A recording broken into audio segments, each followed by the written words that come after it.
ग्राम संसार सुनने वाले सभी भाई बहनों को राम राम। आज राजेश भाई देखिए हमारा विशेष फोन इन कार्यक्रम है आकाशवाणी कृषि पाठशाला गन्ने की खेती, और इस कार्यक्रम के प्रायोजक हैं इंडियन पोटास लिमिटेड। रिमझिम बौछारों से हरियाली है छाई, लिक्विड नैनो यूरिया से खुशियां है आई, पत्तों पर होता सीधा छिड़काव, फसलों को मिलता पूरा पोषण, नो टेक्नोलॉजी है ऐसा आविष्कार, इस लिक्विड से मिलती भरपूर पैदावार। नैनो यूरिया की आधा लीटर बोतल किसान की एक बोरी यूरिया की जरूरत को पूरा करेगी। कितना खर्चा कम हो जाएगा ट्रांसपोर्टेशन का, बाकी सब चीजों का। छोटे किसानों के लिए ये कितना बड़ा संबल है। नैनो यूरिया लिक्विड आपके नजदीकी प्रधानमंत्री किसान समृद्धि केंद्रों, सहकारी समितियों एवं खाद्य विक्रेताओं के पास उपलब्ध है। इस कार्यक्रम के प्रायोजक हैं इंडियन पोटास लिमिटेड, और जो हमारा विषय है आज पछेती गन्ने में खरपतवार, सिंचाई, कीट एवं रोग प्रबंधक। तो जो आज के हमारे विशेषज्ञ हैं वो हैं डॉक्टर उपेंद्र सिंह तेवतिया, जो मुख्य प्रबंधक हैं कृषि विज्ञान इंडियन पोटास लिमिटेड नई दिल्ली में, और दूसरे डॉक्टर साहब हैं वो हैं डॉक्टर अवधेश कुमार, वरिष्ठ वैज्ञानिक हैं शोध केंद्र मुजफ्फरनगर में, और डॉक्टर यतेंद्र पवार जो गन्ना विभाग अध्यक्ष हैं सकोती टांडा इंडियन पोटास लिमिटेड। और इसी के साथ अब आपको स्टूडियो में शिवनंदन जी के पास लिए चलते हैं। किसान भाइयों नमस्कार।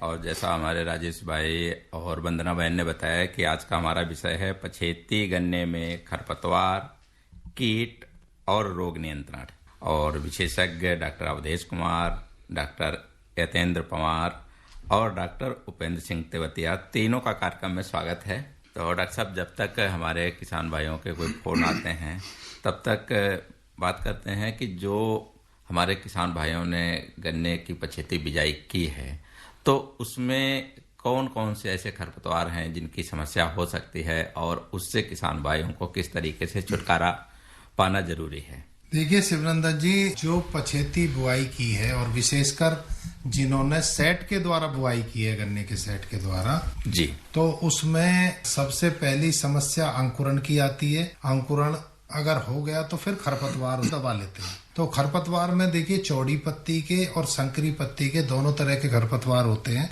और देखिए लेबर आजकल मिलती नहीं है शिवनंदन जी। जी बिल्कुल, मजदूरों की समस्या तो रहती है। मजदूरों की समस्या रहती है और किसानों की मजबूरी हो जाती है कि वो रसायनों का प्रयोग करके उनको खरपतवारों को नियंत्रित करें। तो मैं किसान भाइयों को बताना चाहता हूँ कि देखिए, अगर आपको खरपतवार नियंत्रित करने हैं तो पहली तो जब खरपतवार हो जाएं तो नमी, उनमें पानी लगाते समय और पानी लगाने के बाद में जब नमी रहे खेत में तो एक कुछ दवाएं मिला के उनका स्प्रे करना है। तो मैं वो किसान भाइयों को बताना चाहता हूँ। तो डॉक्टर साहब, दवाएं कौन सी हैं? देखिए, एक तो है मेट्रीब्यूजिन। मेट्रीब्यूजिन किसान भाई नोट कर लें कि 1 एकड़ की मैं दवा बता रहा हूँ, और 1 एकड़ में 6 टंकी लगती हैं, और 6 टंकी 15 लीटर वाली टंकी की मैं बात कर रहा हूँ। तो उसमें मेट्रीब्यूजिन 200 ग्राम लें, और उसमें 500 ग्राम एट्राजिन लें, 1000 ml 2,4-D, और उसमें 50 ग्राम नमक मिला लें, और हर एक टंकी में 1 पाउच शैम्पू का डालना है शिवनंदन जी। उसमें अगर देखो एक चीज का ध्यान रखें, अगर फसल अभी जो है 1 फुट की है, केवल छोटा होगा ना पछेती वाला, तो उसमें जो आपकी मेट्रीब्यूजिन है उसे 200 ग्राम की जगह उसे 100 ग्राम करना है। और इस मिश्रण का स्प्रे जब आप उस पर करेंगे तो ये चौड़ी पत्ती वाले भी, संकरी पत्ती वाले भी, सारे खरपतवार नियंत्रित होंगे, बिल्कुल सूख जाएंगे और आपकी फसल ऊपर निकल आएगी। जी डॉक्टर साहब, बिल्कुल एक किसान भाई का फोन लेते हैं। हेलो सर, नमस्ते। नमस्कार जी। सर, मैं अमरजीत सिंह बोल रहा हूँ, गांव खंदोई, जिला बुलंद से। क्या सवाल है आपका? जी, हमने 9 मार्च को ईख बोई थी, तो उसमें जो है वो कल्ले कम निकल रहे हैं। उसमें एक ही कल्ला निकल के उसमें जो और कल्ले नहीं निकले। तल पर भी लगाया था हमने। देखिए अमरजीत जी, कल्ले निकलने के लिए आपको 2-3 बातों का ध्यान रखना होगा। जी। कहीं ऐसा तो नहीं है आपने ज्यादा मिट्टी चढ़ा दी हो बोने के बाद? जी नहीं, ऐसे तो नहीं है सर। गन्ने के सेट बोए हैं, उसके बाद में पाटा लगाया था उसके बाद? जी। तो देखिए, गन्ने की अगर आपको टिल्लिंग लेनी है, मैं 2-3 चीज आपको बता रहा हूँ। जी। सबसे पहले उस पे 1 इंच से ज्यादा मिट्टी नहीं होनी चाहिए। जब अंकुरन मतलब हो तो उस पे 1 इंच, ज्यादा से ज्यादा अगर 1.5-2 इंच तक, 2 इंच तक आप 2 इंच भी नहीं 1.5 इंच तक आपको मिट्टी रखनी चाहिए जी। और देखिए जब आपने तो बहुत अच्छे समय पे गन्ना बोया है 9 माह, जी तो जी। अब आपका गन्ना कम से कम मेरे हिसाब से 2-3 फीट का तो हो गया होगा। हाँ ये इतना तो हो रहा सर। हाँ इतना हो गया। तो अब मार्च आपकी पूरी निकल गई, मार्च अप्रैल मई जून, तो आपकी चिंता बिल्कुल वाजिब है कि आपकी टिल्लिंग हो जानी चाहिए, क्योंकि 1.5 से 2 महीने के बीच में 45 दिन पे टिल्लिंग होने लगी जी। और असली तो आप जानते होंगे, लेकिन मेरे को यही लग रहा है आपने मिट्टी ज्यादा चढ़ा दी है उसको। और मिट्टी जब ज्यादा चढ़ जाती है तो टिल्लिंग होने में दिक्कतें होती। तो देखिए पहले तो आप उस पे मिट्टी कम रखिए। दूसरी बात, उसमें जब आप पानी दे दें एक बार जी, उसके बाद में उसकी गुड़ाई करके और उसको 3-4 दिन के लिए उसको थोड़ा सा गर्माहट आने दें उसमें। जी। देखिए टिल्लिंग क्या हो या अंकुरण की चीज हो, जो गन्ने के पेंडे में या सेट में अंकुरण जब हम लेते हैं ना, अंकुरण की स्थिति और जो हम टिल्लिंग लेते हैं स्थिति वो एक जैसी ही स्थिति होती है, क्योंकि देखिए आंखों से ही टिल्लिंग निकलती है, आंखों से ही अंकुरण होता है जी। तो जो अंदर आंखें हैं, जो मदर सूट आपका निकल गया, लेकिन जो अंदर आंखें हैं जिनसे टिल्लिंग आएगी उनको गर्माहट चाहिए। गर्माहट में आंखें निकलती हैं। अगर आप उसमें लगातार पानी भी लगाते रहेंगे तो उसमें टिल्लिंग नहीं आएगी। और गर्माहट देखिए गर्मियों के टाइम में गर्माहट कैसे मिलेगी, अगर आप बिना पानी लगाए छोड़ देंगे तो मिट्टी बहुत कठोर हो जाएगी, उसमें से भी नहीं निकल पाएगी जी। इसलिए गुड़ाई करें और गुड़ाई करके उसको छोड़ें।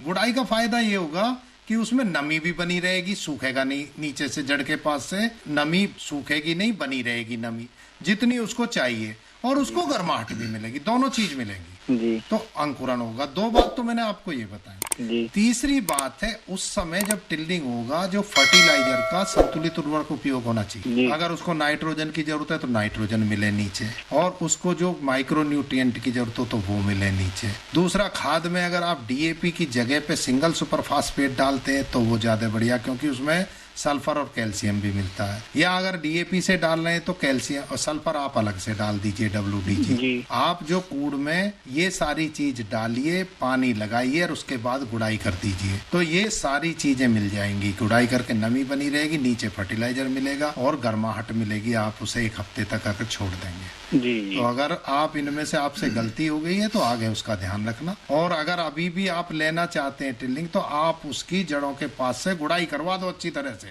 जी जी। तो जो ज्यादा मिट्टी चढ़ी होगी ना वो भुरभुरी हो जाएगी, तो उसका कोई असर नहीं रहेगा, वहाँ वायु संचार हो जाएगा और उसके बाद उसको गर्माहट दीजिए। देखिए आप जो आपके 15-20 दिन में ही सारे टिलर्स निकल। जी। एक और है, वो जो पहला पानी कै दिन बाद देना चाहिए? देखिए अब आज की बात कर रहे हैं या उस समय बात कर रहे हैं जिस समय बोया था आपने?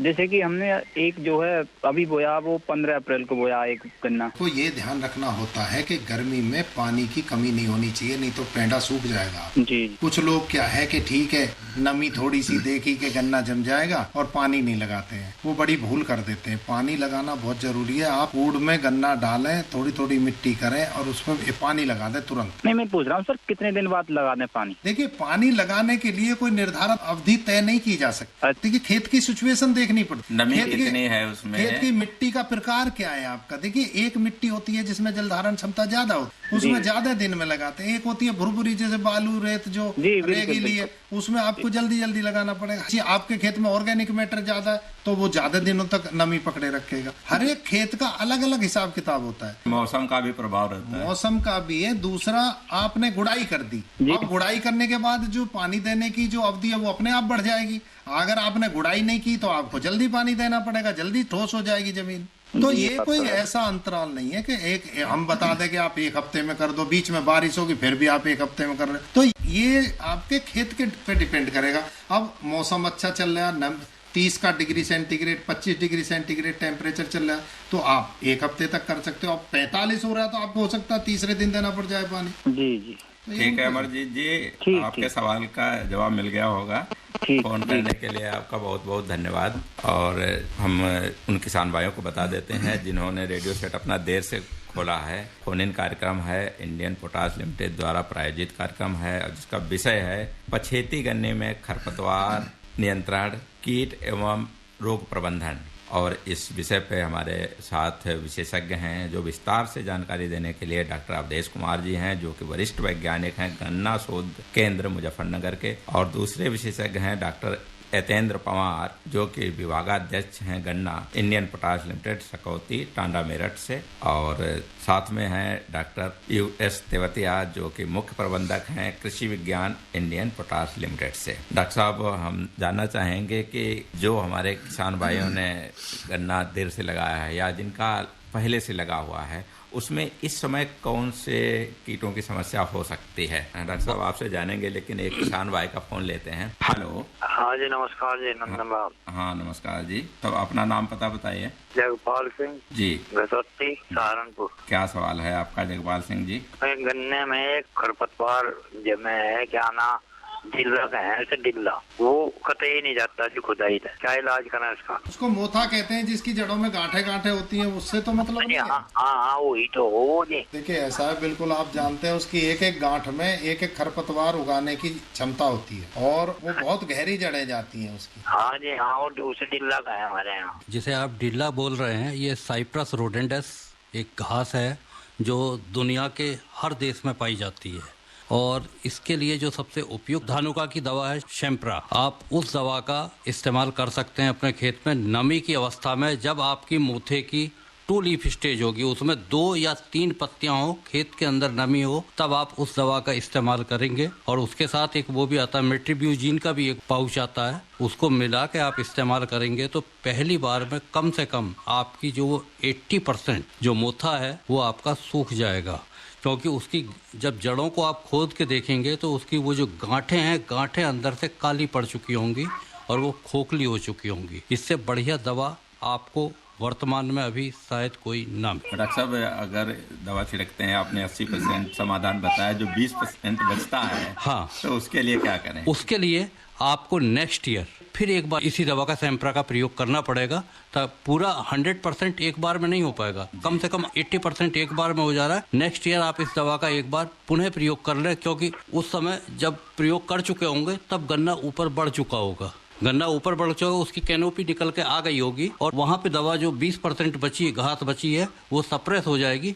अगले साल जो घास बची है उसमें आप पुनः उस दवा का इस्तेमाल करेंगे तो निश्चित रूप से आप इस घास से निजात पा सकते। शिवनंदन जी, डॉक्टर साहब का आशय बिल्कुल स्पष्ट है। जब 80% आपका मोथा खत्म हो जाएगा जी, तो उसके बाद में जो 20% रहेगी उस पर दोबारा छिड़काव करने की जरूरत नहीं है।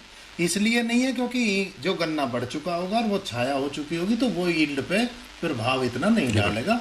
उसके लिए अगले साल फिर जब हो तो जब उसमें छिड़काव। बिल्कुल जी। जगपाल जी, और कोई सवाल है आपका? बस जी, और नहीं कोई सवाल है फिलहाल। ठीक है, फोन करने के लिए आपका बहुत बहुत धन्यवाद। तो डॉक्टर साहब, इस समय जो किसान भाइयों के खेतों में गन्ना खड़ा हुआ है तो उसमें कौन कौन से कीटों की समस्या हो सकती है? वर्तमान समय की यदि हम बात करें तो इस समय एक कीड़ा बहुत ही कॉमन है, चोटी बेधक कीट जी, और उसकी तीसरी पीढ़ी वर्तमान समय में आने को है, वो 20 जून के आसपास आती है। और जिन किसान भाइयों ने वर्तमान समय में उनके खेतों में 2 स्थितियां होंगी, एक तो पेड़ी की फसल और दूसरे नंबर पे होगी जो उन्होंने पौधा प्लांटिंग करी है वो नई फसल। जो पौधा फसल है उसके लिए आप क्लोरेंट्रानिलिप्रोल जो टेक्निकल है 150 ml को 400 लीटर पानी में घोलकर खेत की खुश्क अवस्था में जड़ों के पास ड्रेंचिंग करनी है। जड़ों के पास ड्रेंचिंग करनी है और ड्रेंचिंग करने के पश्चात तुरंत ही उसमें पानी लगाना है। और इस तरीके से जो 3 दिन के अंदर 72 घंटे के अंदर वो जो क्लोरेंट्रानिलिप्रोल है जड़ों के माध्यम से अवशोषित होकर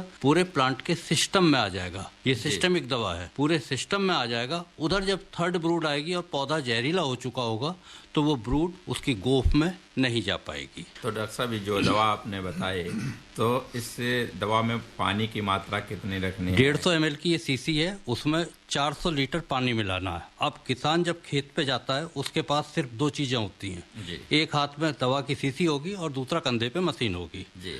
नापने की कोई व्यवस्था नहीं है उसके पास। ऐसी स्थिति में उस दवा की सीसी को एक किसी गिलास में पलट लें और उसमें पानी से भर लें जी। और उसको एक प्लास्टिक की छोटी बाल्टी में डाल दें और 26 गिलास पानी उसमें और डाल दें। तो अब दवा सहित उस बाल्टी के अंदर 27 गिलास पानी हो गया। उस 27 गिलास पानी में से 1 गिलास पानी निकालें, टंकी में डाल दें और बाकी पानी से भर लें। क्योंकि 15 लीटर की टंकी है 27 टंकी उसमें बन जाएंगी, 27 गिलास पानी हो गया।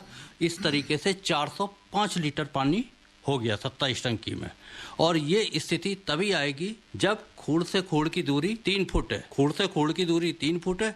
यदि 3 फुट से दूरी कम है तो दवा आपकी कम पड़ जाएगी, नंबर ऑफ रो की संख्या ज्यादा हो गई।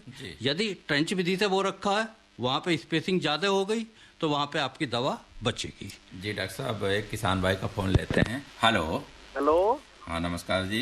नमस्कार सर। क्या नाम है आपका? मेरा नाम बसेश्वर बटार है, गाँव रंडेड़ी, जिला सहारनपुर से बोला जी। हाँ जी बसेश्वर जी, क्या सवाल है? सवाल सर मेरा ये है कि मैंने गन्ना लगा रखा 4-5 एकड़ है जी। बहुत बढ़िया। जैसा कुआ निकलता है ना, धरती फोड़ कर उसका के फूट कर कुआ निकलता है जी, जो उपजे जी कुआ, उसमें कुएं के अंदर 2 जाती है पत्ती, डबल पत्ती। अच्छा जी, अच्छा जी। हाँ, उसके अंदर कीड़े की संभावना होती है और लाल, उसका मुंह लाल हो जाता है, उसका गन्ने का जो अंकुर फूटता है जी। उसके लिए दवाई का क्या उपयोग है जी? देखो, दवाई का तो पहले ये करना पड़ेगा कि उसमें कीड़ा कौन सा है, ठीक है जी। उसका लाल होने के और भी कारण हो सकते हैं, जैसे आप बता रहे कि जमीन को फोड़ के निकलता है। कभी कभी क्या होती है कि जमीन आपकी टाइट हो जाती है और पौधे को निकलने के लिए बड़ी ताकत लगानी पड़ती है, तो उसका भी एक रीजन हो सकता है। जैसे आप कह रहे हैं कि 2 मुंह बन जाते हैं उसके। हाँ जी। हाँ, इसका मतलब ये है कि या तो आपने पाटा बहुत तेज लगाया है, उसमें मिट्टी ज्यादा है, तो उस पौधे को निकलने के लिए ताकत लगानी पड़ी है। तो उस टाइम पे अगर जैसा आप कह रहे हैं कि पौधा निकल गया है, अब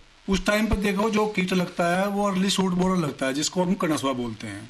हाँ, लेकिन कनसवा का जो आप बता रहे हैं कि लाल नहीं होता उसमें तो जो उसकी जो गोब होती है वो सूख जाती है, तो वो उसमें से लाल नहीं होता। मेरे ख्याल से आप सहारनपुर के रहने वाले हैं जी, तो वहाँ पे अभी इसकी अर्ली शूट बोरर जो आपका ये कनसवा होता है, इसकी ज्यादा समस्या नहीं है। हाँ, तो आपके यहाँ समस्या जो है वो टॉप बोरर की है। उसकी सर पत्ती सूखती है, ऊपर जो निकलता है उसकी पत्ती सूखती है ऊपर से। अच्छा जी, तो वैरायटी कौन सी है वो? वैरायटी को है 18। अच्छा, 18 है। तो 18 में तो कोई ऐसी बीमारी है नहीं कि जो पत्ती सूखने का कोई कारण हो, या क्योंकि पत्ती सूखने के कारण और भी हो सकते हैं। उसकी जो पत्ती सूखती होंगी वो किनारे की तरफ से सूखती होंगी, वो उसका वेराइटल करेक्टर है। नहीं, पत्ती सूखती है या पत्ती ऐंठती है? अभी आपका सवाल क्लियर नहीं हो पा रहा। ऐंठती है जी, वो ऐंठती जिससे कि मतलब वो लिपट जाती है। हाँ, समझ गए। हाँ, देखो उसके कई कारण। हाँ, डॉक्टर साहब बताएंगे, अवधेश बताना चाहेंगे। एक्चुअल में जो अगर पत्ती आपकी ऐंठ रही है, लिपट रही है आपस में, ऐसा कहने का मतलब है ना, तात्पर्य आपका? तो उसके अंदर फिर इसका मतलब ये है कि पोका बोइंग बीमारी के इनिशियल सिम्टम आपके खेत में हैं, क्योंकि संभवतः बारिश हुई होगी सहारनपुर के अंदर और वातावरण के अंदर नमी आ जाने के पश्चात इस बीमारी के लक्षण खेत के ऊपर परिलक्षित होने लगते हैं इससे। ठीक है, ऐसी स्थिति में आपको करना क्या, एक दवा आती है कार्बेंडाजिम। हाँ, बाबास्टीन जिसका ट्रेड नेम है, आपने सुना होगा। अच्छा जी, आ जाए। 1 लीटर पानी में 2 ग्राम के हिसाब से एक 15 लीटर की टंकी में 30 ग्राम दवा डालने के बाद उन पत्तियों के ऊपर आप स्प्रे कर दें, वो पत्तियां अपने आप ऐंठी हुई हैं वो खुल जाएंगी। एक बात का विशेष ध्यान रखें, ये जो कार्बेंडाजिम दवा है ये पानी में नहीं घुलती है। इसके लिए आपको करना क्या, पहले उस दवा को थोड़े से पानी में घोल के उसका पेस्ट बना लें। पेस्ट बनाने के बाद फिर घोलें, तब ये घुल जाएगी, नहीं तो दवा ऊपर तैरने लगती है। मेरी समस्या आपकी संतुष्टि हो गई होगी। हाँ, एक सवाल और है जी सर मेरा। जी बताइए। मैं ज्वार लगा रखी, ज्वार जी। ज्वार की जो पत्तियां हैं उनमें कीड़े की संभावना है, उसकी पत्तियां ऊपर से वो हो रही है, सूख कर बिल्कुल हो रही, बिल्कुल खत्म। देखो, ज्वार में आप सूखने की भी कई स्टेज होती है। देखो, एक तो पत्ती सूख रही है, एक ऐंठ रही है, या उसमें आपके कहीं सुराख दिखाई दे रहे हैं? नहीं सर, उसमें पत्ती सूखी हुई है, ऊपर चोटी ऊपर से। अच्छा, चोटी सूख रही है ना?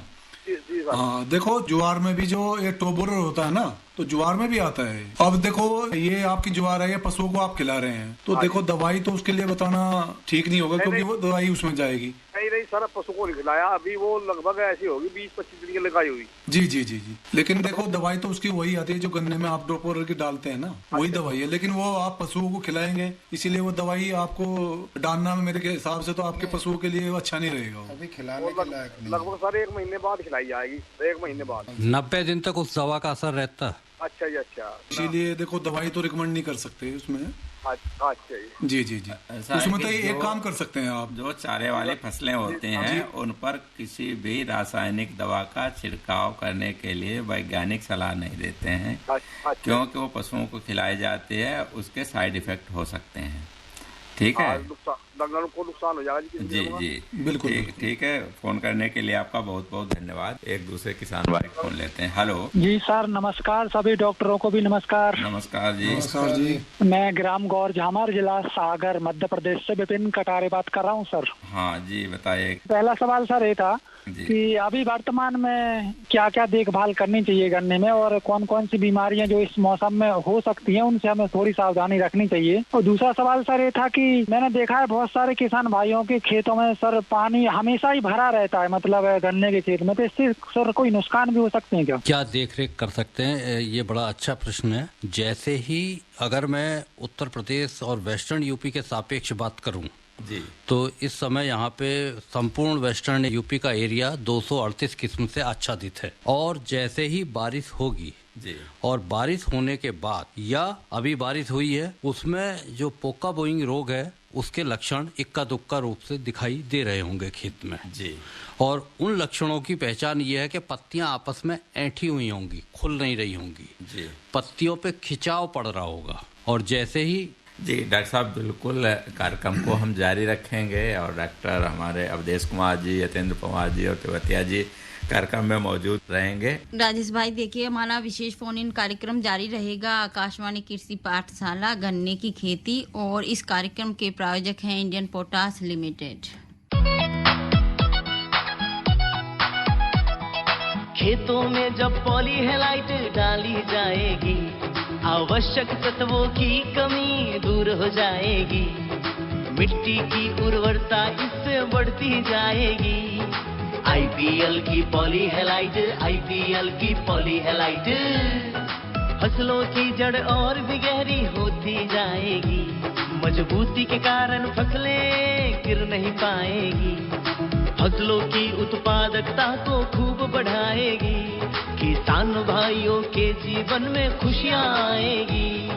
आईपीएल की पॉलीहेलाइट, आईपीएल की पॉलीहेलाइट मिट्टी की उर्वरता एवं फसल उत्पादन में अद्भुत वृद्धि के लिए प्रसिद्ध बहुपोषक प्राकृतिक उर्वरक आईपीएल की पॉलीहेलाइट समझदार किसानों की पहली पसंद। आज का जैसा विषय है पछेती गन्ने में खरपतवार, कीट व रोग नियंत्रण, और विशेषज्ञ हैं डॉक्टर अवधेश कुमार जो कि वरिष्ठ वैज्ञानिक हैं गन्ना शोध केंद्र मुजफ्फरनगर, और दूसरे विशेषज्ञ हैं डॉक्टर यतेंद्र पवार जी जो कि विभागाध्यक्ष हैं गन्ना Indian potash limited Sakauti Tanda Meerut में, और हमारे साथ हैं डॉक्टर उपेंद्र सिंह तेवतिया मुख्य प्रबंधक कृषि विज्ञान इंडियन पोटास लिमिटेड नई दिल्ली से। तीनों का कार्यक्रम में पुनः स्वागत है। और जब तक हमारे किसान भाइयों के फोन आते हैं तो एक बार किसान भाइयों को फोन नंबर फिर से बता देते हैं कि विशेषज्ञों से गन्ने की फसल से संबंधित आपकी अगर कोई भी समस्या है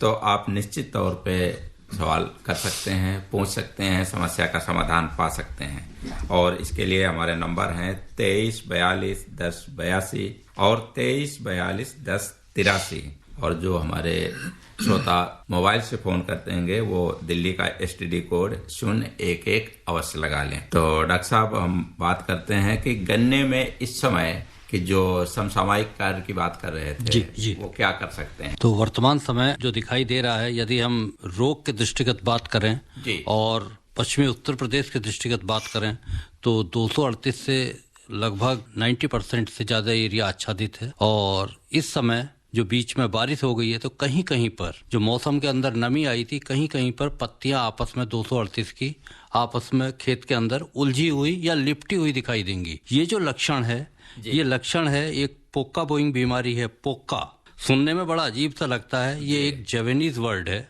और पोका का मतलब है टॉप ट्विस्टिंग, चोटी का विकृत होना या कुरूप हो जाना। और जब इस तरीके के लक्षण आपको खेत के अंदर परिलक्षित हो रहे हो, उस समय आपको कार्बेंडाजिम 0.1% का घोल, कहने का तात्पर्य यह है कि 1 लीटर पानी में 2 ग्राम बाविस्टिन दवा 15 लीटर की टंकी है, उसमें 30 ग्राम दवा बावस्टीन घोल लें और घोलने के बाद स्प्रे कर दें। एक बात का विशेष ध्यान रखें कि ये दवा पानी में ऐसे नहीं घुलती है, पहले उसका हल्का सा पेस्ट बना लें और पेस्ट बनाने के बाद तब वो आसानी से घुल जाएगी और आप स्प्रे कर दें। एक हमारे किसान भाई का फोन लेते हैं। हेलो, राम राम जी। हाँ जी, राम राम। मैं तेजपाल बोल रहा हूँ, मरौली सत्तर, डिस्ट्रिक्ट मुजफ्फरनगर, तहसील बुढ़ाना से। हाँ जी, सवाल है ये, जैसे गन्ने की लाल पत्ती हो जाती है इस पर, तो उसके लिए कौन सी दवाई करनी चाहिए? तो आपने गन्ना कब लगाया, कितने दिन का हो गया?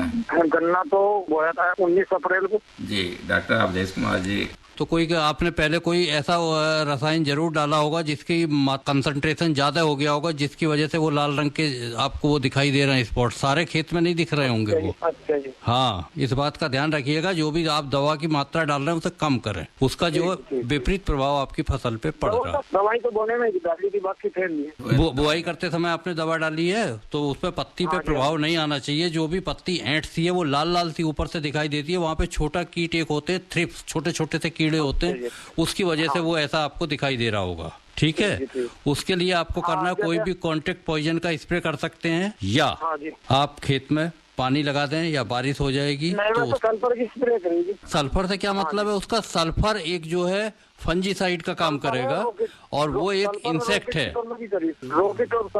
रॉकेट की करी है तो ठीक है, उसके अंदर दोनों चीजें हैं, वो तो ठीक है, तो वो चीजें आपकी दूर हो जाएंगी।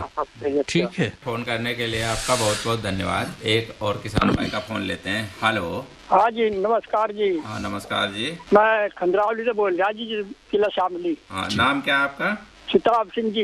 जी, सवाल कीजिए आप। जी, मैं ये पूछा डॉक्टर साहब से, जैसा जाए काली काली बैल निकल जी, शुरू में केस जाम करना चाहिए इनका? शुरू में तो इसमें पेड्डी में जी काली काली सी बैल निकल मेरे पेड्डों में जी। वैरायटी 238 है। 238 है जी। हाँ, कितने % होगा करीब ये बता दें?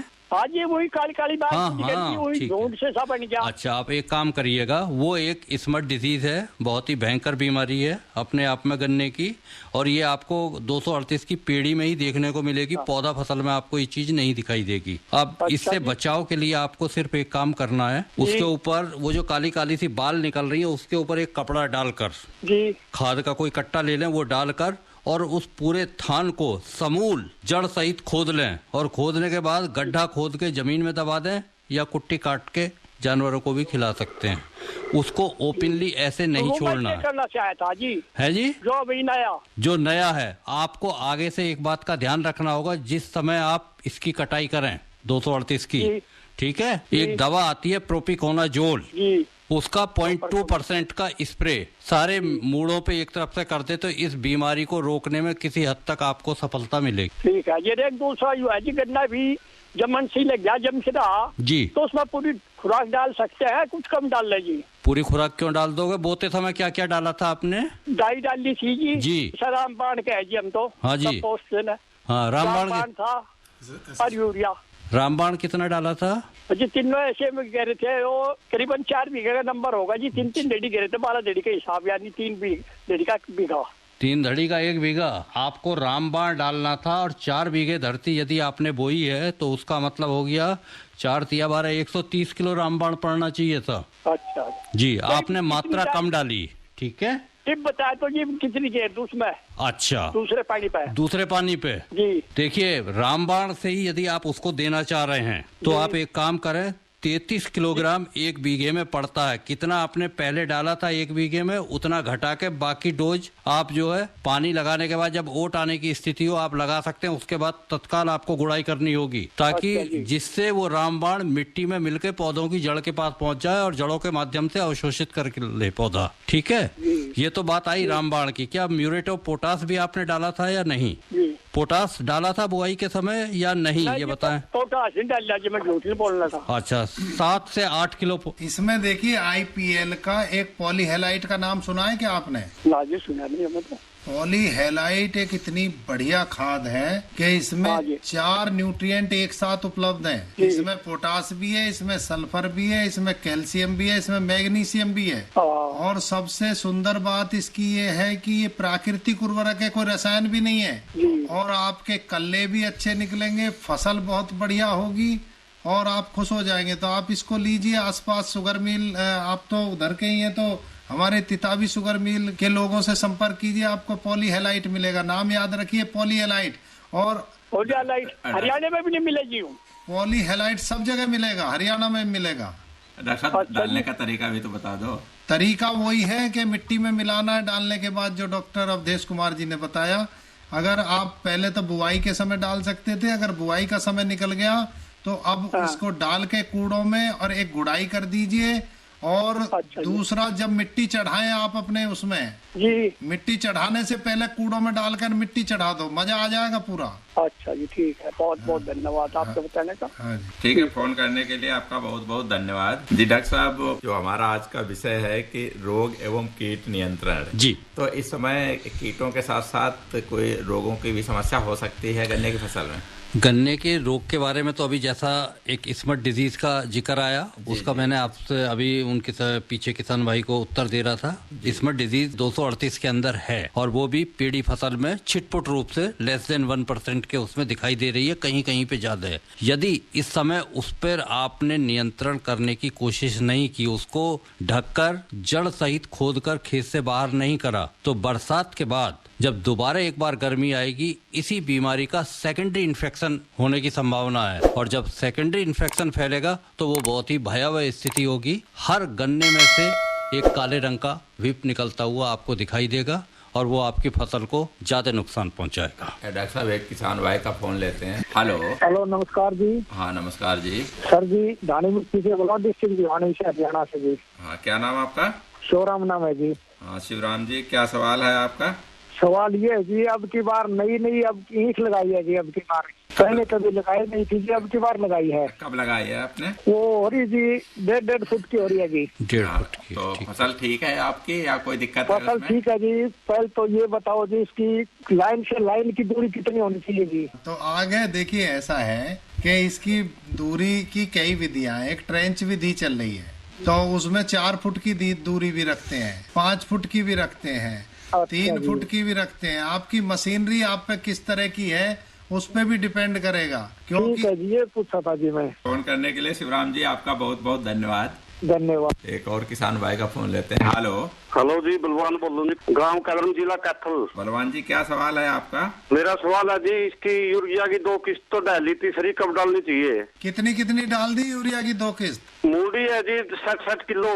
60 किलो यूरिया डाल दिया। कितने में? 1 एकड़ में? 1 एकड़ में जी। बहुत ज्यादा डाल रहे हो किसान भाई, बहुत ज्यादा डाल रहे हो। मूडी में है जी, वो मूडी में तो थोड़ा ज्यादा नहीं पड़ा है। हाँ, 20% ज्यादा पड़ता है। पड़ता तो है, लेकिन एक बार में थोड़ा ही पड़ता है इतना। 60 किलो डाल रहे हो एकड़ में। कितना डालना चाहिए जी? भाई देखो, आप 7 से 8 किलो या 5-6 किलो एक बार में डालो। अच्छा जी। हाँ देखो, 10 किलो से ज्यादा तो कोई भी ना डालता। 10 किलो ही बहुत हो जाता है पर बीघा, मतलब बीघा बता रहा हूँ, इसका 5 की गुणा कर देंगे तो एकड़ हो जाएगा। 50 किलो मान लीजिए 1 एकड़ में। आप तो 60 डाल रहे हो, 10 फालतू डाल रहे हो। तो हाँ जी, 10 फालतू डल गया जी। देखियो, ऐसा होता है कि ज्यादा यूरिया डालने से भी कीड़े और रोगों की वो बढ़ जाती है संभावना। अच्छा। और दूसरा, ये नाइट्रोजन ऐसी चीज है कि पानी लगा दिया, इसको डाल के नीचे चली जाएगी। धूप में ज्यादा देर पड़ा रहा तो ये उड़ जाएगी ऊपर, तो ये इसके लॉस बहुत ज्यादा है। तो आपका पैसा भी बर्बाद होगा। तो आप इसकी सबसे बढ़िया विधि उपाय ये है कि जब आप पानी लगाओ और आपका पैर टिकने लगे, थोड़ी थोड़ी नमी हो, तो उस समय शाम के समय लगाओ, जिससे कि आगे रात आए तो आपकी पूरा पैसा वसूल होगा। नहीं, इसमें लॉस ज्यादा होगा। आप बार बार लगाएं इसे, एक बार ज्यादा लगाने के बजाय इसकी वो बढ़ा दें, थोड़ी थोड़ी मात्रा कई बार में डालें। अच्छा जी। स्प्लिट मतलब इसकी यूरिया पूरी कद लगानी चाहिए जी, डोज कितनी बड़ी होगी फसल? डॉक्टर अवधेश बताना चाहिए। फसल तो अच्छी हो रही है जी, वैसे आखिरी किस्त डालना चाह रहा हूँ मैं। ठीक है, इससे सुनिएगा मेरी बात, आखिरी किस्त जो भी आप यूरिया की डाल रहे हैं, मानसून की बारिश होने से पहले जो वैज्ञानिक संस्तुति है वो है 30 जून के बाद खेत के अंदर यूरिया खाद का इस्तेमाल नहीं होना चाहिए, क्योंकि पूर्व में ही आप यूरिया खाद ज्यादा दे चुके हैं। ऐसी स्थिति में पौधा बढ़वार की तरफ चलेगा। जब बढ़वार की तरफ चलेगा तो उसकी इम्यूनिटी पावर वीक होगी, और जब इम्यूनिटी पावर वीक होगी तो उसमें कीड़े और बीमारी का इंसिडेंस बढ़ने की संभावना ज्यादा हो जाती है। जी, फोन करने के लिए बलवान जी आपका बहुत बहुत धन्यवाद। और आज के हमारे कार्यक्रम में विशेषज्ञ डॉक्टर अवधेश कुमार जी, डॉक्टर यतेंद्र पवार जी और डॉक्टर उपेंद्र सिंह तेवतिया जी, तीनों का बहुत बहुत धन्यवाद। इस कार्यक्रम के प्रायोजक थे इंडियन पोटाश लिमिटेड। खेतों में जब पॉलीहेलाइट डाली जाएगी, आवश्यक तत्वों की कमी दूर हो जाएगी, मिट्टी की उर्वरता इससे बढ़ती जाएगी। आईपीएल की पॉलीहेलाइट, आईपीएल की पॉलीहेलाइट, फसलों की जड़ और भी गहरी होती जाएगी, मजबूती के कारण फसलें गिर नहीं पाएगी, फसलों की उत्पादकता को खूब बढ़ाएगी, किसान भाइयों के जीवन में खुशियां आएगी। आईपीएल की पॉलीहेलाइट, आईपीएल की पॉलीहेलाइट। मिट्टी की उर्वरता एवं फसल उत्पादन में अद्भुत वृद्धि के लिए प्रसिद्ध बहुपोषक प्राकृतिक उर्वरक आईपीएल की पॉलीहेलाइट, समझदार किसानों की पहली पसंद। आईपीएल की पॉलीहेलाइट। और इसी के साथ हमारा कृषि जगत कार्यक्रम यही संपन्न होता है। सुनने वाले सभी भाई बहनों को राम राम।